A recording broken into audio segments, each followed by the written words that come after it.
Hey guys, Maddie here. Today we are going to talk some winter backpacking and winter camping tips and tricks.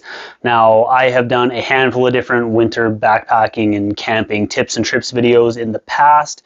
So I will put a link to an entire playlist full of those videos at the end of this video. But until we get to that point, let's dive into these tips and tricks that we're going to talk about today. And we're going to start this video off with a suggestion that I get all the time, anytime I do a winter backpacking trip video or a winter camping or winter backpacking tips and tricks video. And that is that I need to start using a sled, and that you need to use a sled and haul all your gear behind you on a pulk, as most people tend to call it. If you've seen any, winter backpacking videos or, winter camping videos and seen people hauling these sleds, chances are you've probably noticed that these guys and gals tend to be pulling these sleds across flat ground and across lakes.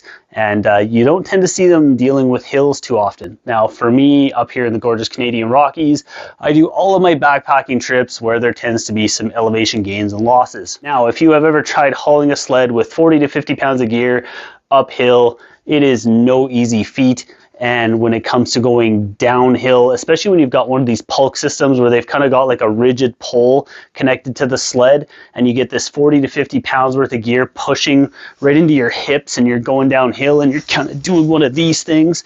I can tell you guys, I have tried it in the past, and it is ridiculously dangerous in my eyes. For the most part, I rock my Osprey Exos 58, but for an extended winter backpacking trip or for some deep cold backpacking trips, I've got an 80-liter Arc'teryx pack that I will load up, and I will always carry gear on my back as opposed to hauling it in the sled, just for the safety reasons that I mentioned before. If you are exclusively going on flat land, a sled is going to work out great for you. But if you're dealing with any kind of elevation gains and losses, especially some steeper inclines and longer downhills, I'll tell you guys right now, the sled is one of those things that you're going to regret. I had just shown you get this thing going on where you get this 50 pounds of gear pushing on your hips.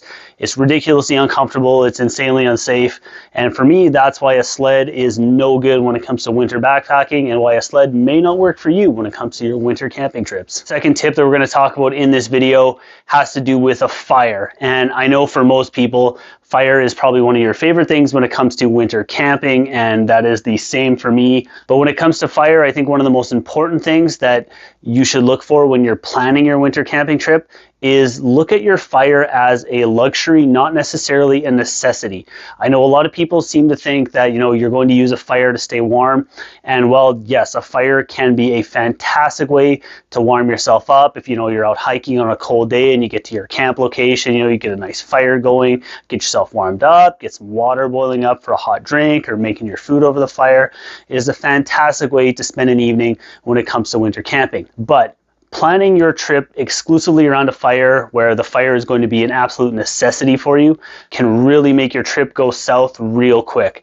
I've ended up a few times in the past where, I've gone out on a winter excursion and you get to the campsite location that you're planning on staying at, and you find out that people have been using this site quite a bit, and it's pretty obvious because all of the dry wood and dead standing trees and deadfall is picked clean, and it's just not possible to gather enough dry wood to get a fire going. And conversely, you can also end up in a situation where the area you're going into has had significantly more snowfall or has had a lot of wet snowfall, and what would be usable dry wood and dead standing trees are completely soaked, and all the deadfall around you in the campsite location is essentially useless because it's all completely soaked or just buried too much in the snow. A lot of times you can get out to a location where you're dealing with 3 to 4 feet of snow as soon as you step off trail. So, if you're relying on finding deadfall to use as firewood, it can be next to impossible. So like I said, planning your trip around the fire as a luxury, not necessarily a necessity.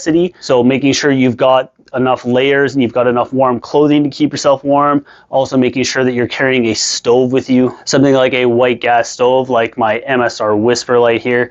This stove performs flawlessly through any cold weather condition. I have used this stove well below -30 and it fires up for me every single time. It works like a charm. And on top of that, making sure that your sleep system is going to be adequate to get you through the night and make sure that you're going to keep warm, and you're not going to wake up getting chills and getting cold cold in the middle of the night, but we're going to talk about sleep system a little bit later on in this video. Now, if you guys dig the different backpacking tips and tricks, be it winter backpacking tips or summer trips, or ways to shave weight off your back and make life more comfortable for you out on trail, that's what my channel is all about. So if you guys have not already, maybe give a little bit of consideration to clicking on the subscribe button over here as we keep rolling through these tips. If any of you guys and gals have noticed in any of my winter backpacking trip videos, you may notice I tend to go to a lot of the same places in the winter time.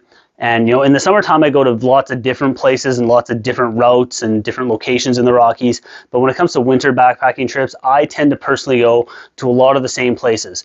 And the primary reason for that is because of avalanche conditions. If you're hiking somewhere like the Canadian Rockies, where I do all my backpacking trips, and you plan on going and doing any kind of winter hiking, be it backpacking or even just day hiking, go and get yourself some avalanche training. Get all the proper safety gear associated with avalanche rescue and avalanche mitigation, and just learn those skills to keep yourself safe and keep the people that you're out on backpacking trips or different hiking trips, keep those people safe. Avalanches are absolutely no joke. The first experience I ever had with an avalanche was when I was 16 years old. I was living up in the Yukon, and I was out with a friend and his dad was hauling us up this mountain on the Skidoo, and we were snowboarding down.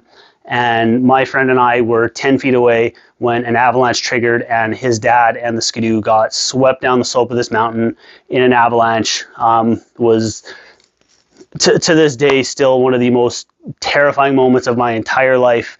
Just being with one of my best friends and racing down this hill, not knowing if we were ever going to find his dad. Luckily, his dad was somehow miraculously on top of the rubble pile when we got to the bottom of this avalanche chute, and he was perfectly fine. Obviously pretty shooken up and a little terrified, and just that kind of thing messes with you. It messed with me for a long time, and it's the primary reason why, like I mentioned before, I tend to go to these same places on all of my winter trips, because I plan my winter trips exclusively around avoiding any potential for any kind of avalanche terrain. I've gone through the training and I've got all the gear to deal with it, but I don't mess around with it. It's just one of those things that I don't play around with. And if you want to venture out and do that kind of thing, please get the training to keep yourself safe when you are out there. Tip that I have mentioned previously in the past, but I think it is one of the most important tips when it comes to winter camping and winter backpacking,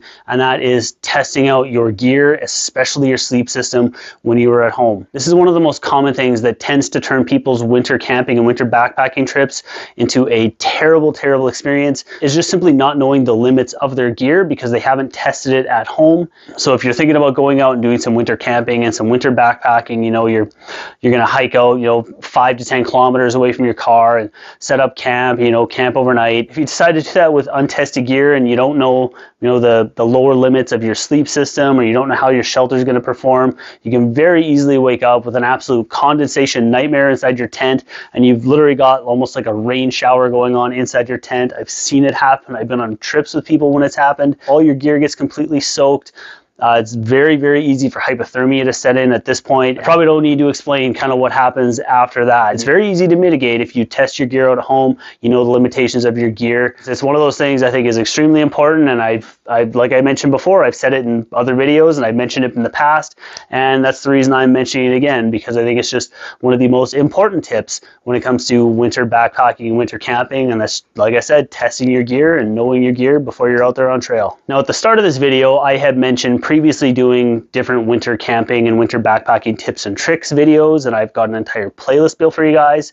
And if you guys want to check out that playlist, you can find it right here. So when you're done with this video, find one of the videos in that playlist, check that out.